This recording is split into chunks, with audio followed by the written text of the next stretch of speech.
Internet romances, yeah, I'm guilty of those too. I'm a big fan of Craigslist. Actually, I'm sure people have heard of it.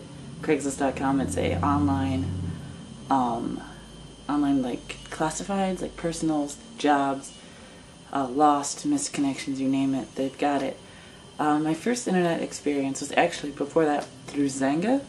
My first boyfriend, my only actual boyfriend, was through that.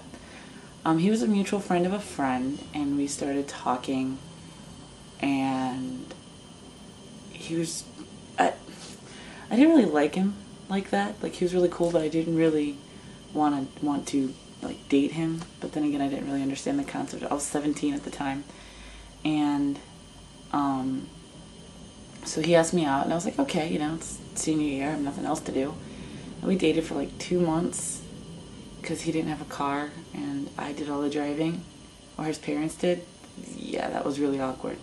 So that ended, but it was a mutual thing. He had met somebody else and I had met somebody else. It worked out for his somebody else, but my somebody else wound up dating somebody else, so I was left high and dry, but I was leaving for college anyways.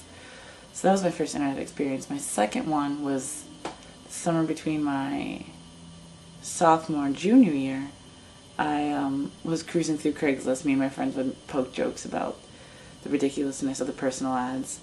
And I saw this one guy, and he just looked like a really sweet person. I wanted to tell him that I appreciated his heartfelt ad. And he's like, what, you don't think I'm your kind of guy? I was like, no, I don't think I'm your kind of girl.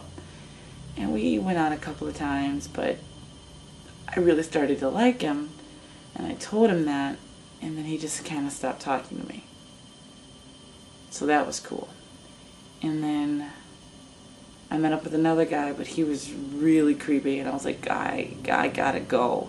I had a friend watch out for me, and yeah, no. Got out of there like a bat out of Hades. And then that was probably my junior year of college. And this year, I actually met a guy from Craigslist. He was really nice, really sweet, but he had a lot of time to give me, and I couldn't return it, so I felt really bad. So I was like, hey, look, it's not going to work out right now. He wasn't too happy about that, but I just didn't feel right about dragging him along. So yes, that's my basic internet dating experience. I've flirted with a couple people. It was called on, I don't even know what it was called. Something like MySpace. I don't know. But I kind of gave up on that whole jive. It's just, I don't have time for it. So those are my internet dating experiences. Not quite all that enthralling, but Craigslist is an interesting place. Personal ads are an interesting thing. So I'm sure they work for some people, but not so much for me. That's it. I'm out.